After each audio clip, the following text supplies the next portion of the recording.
Bravo, bravo indeed. Oh no, please, don't stop on my account. I was rather enjoying myself.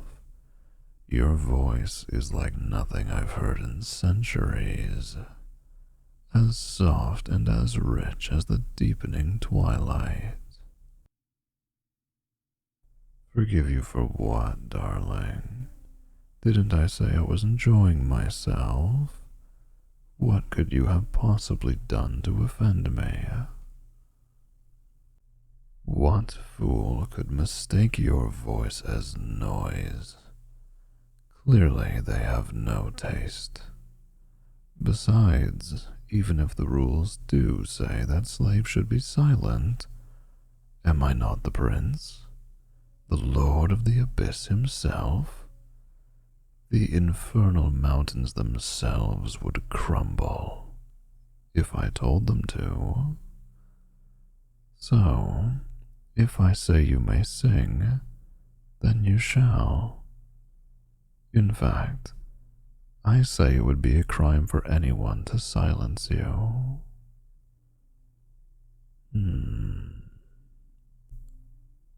I haven't seen you around before. Surely I would have remembered a lovely little thing like you. When did you... Ah, wait. That's right. Asfadar told me we got a new shipment the other day. You must be one of them. Who are you, my dear? What's your name? Such a timid little thing. Look at you, trembling like a flame in the wind. Don't be afraid, darling. I don't intend to harm you. You've done nothing to warrant any kind of punishment, let alone one as harsh as my hellfire. Or do you think I go around incinerating my slaves just for the fun of it? Of course not. It would be awfully inconvenient to have to keep restocking my staff every other week. While it's good to see that you know your place, I can hardly hear you when you're kneeling like that. Your head is bent so far, it's practically touching the ground. Stand up. That's right, my little songbird. On your feet. Your Infernal Prince commands it. That's better. Now, all that's left is to take that chin and tilt it up to meet my gaze. By Beelzebub's wings, a face as exquisite as your voice. Are you a siren, then? At least partially one, given your talents. Human, really? Intriguing. Where did you come from, my dear? How did you come to be here in my palace? I see. So, you were stolen from the mortal realm during a raid. The slavers brought you here to Silsarin and sold you to the palace. What do you do here? Oh, but if you usually work in the kitchens, what are you doing out here on the terrace? Oh, of course. Hence the scrub brush and the bucket of soapy water. This isn't one of your regular chores, then. In that case, I suppose I'm quite fortunate that I chose this time and place to take a break.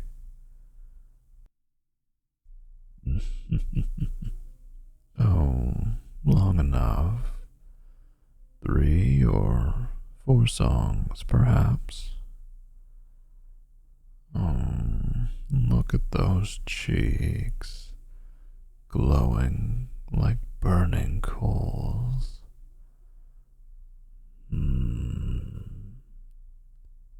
They're even warm to the touch.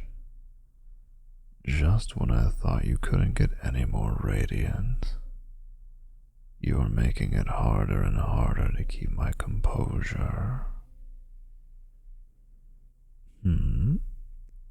I heard that little gasp. What's the matter, darling? Does my touch burn you? I've been told it's like a brush with an open flame. Or is it perhaps the feel of my obsidian claws, as sharp as a razor? Don't be afraid, darling. True, they could easily slice through anything, be it metal, rock, or bone. But, as I've said, you have nothing to fear from me. Or, if it's none of that, then perhaps it's just the honor of having the Prince of the Abyss himself caress you. Is that it? Well, I suppose that depends. What is it you wish to ask me? My favorite of your songs? You'd really ask me to choose between them? Well, I quite enjoyed the ballad of the Dryad and her lover, the water nymph. If only he had lived. Fate is an unforgiving harlot, but at least the Dryad was granted the mercy of staying beside him for all eternity, becoming a tree on the bank of his pond. If I remember correctly, it was called a weeping willow. Is that right? Yes, beautiful indeed. Your mortal stories are quite different from ours. Our abyssal tales are largely about conquest, subjugating the weak, teaching the mortals their place. It's refreshing to hear a story that isn't about a battle or a war. However, to answer your question, I think my favorite was the one about the maiden and the owl bear. The way she took pity on the poor creature, setting aside her own fear in order to pluck the thorn from its paw. I admit it was somewhat cliché that the creature ended up being a prince in disguise, but even a demon like myself can appreciate a happy ending. Her kindness reminds me of you. You're humble on top of everything else. A voice more alluring than a siren, beauty to rival Lilith herself, and a tenderness that's withstood even the cruelest blows of fate. And yet, you slave away in the kitchens. Well, now, that won't do, will it? Oh no, my little bird, put that brush down. You won't be scrubbing anything else today, or ever again, in fact. You, take my little bird to the east wing, give her a room of her own, some new clothes, and full access to the baths. She is to have all the privileges of the harem afforded to her, and if anyone dares argue, let them be flogged. That's right, my dear. You are no longer a mere kitchen slave. As of now, you are part of my harem. Never again will these beautiful hands be split and chapped from harsh soap and scrubbing. Instead, you'll spend your days reclining on silken couches. You'll be given fresh food, warm baths, private gardens to walk in. You can sing to your heart's content, without fear. And your only task will be to serve me however I deem fit.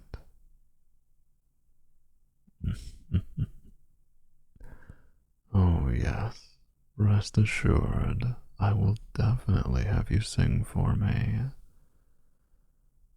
However, your voice is hardly the only alluring thing about you, darling. Your singing is beautiful, but so is the rest of you. If you continue to please me, you may even receive the ultimate honor.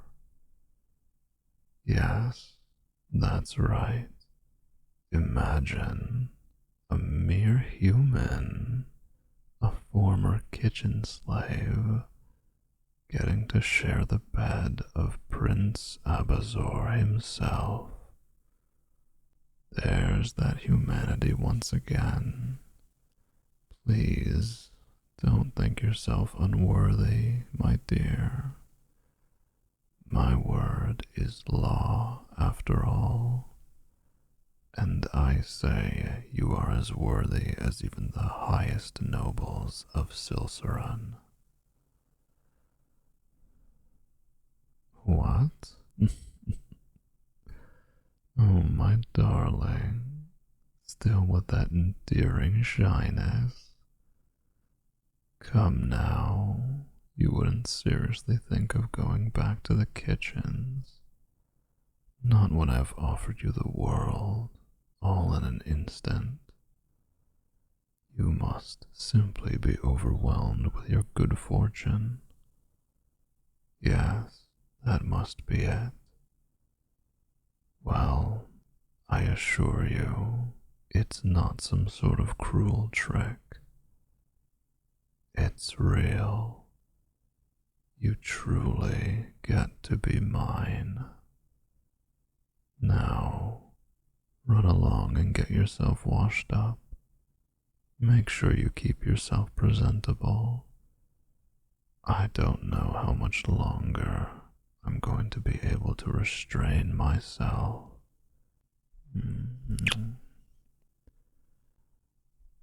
Until we meet again, my little songbird.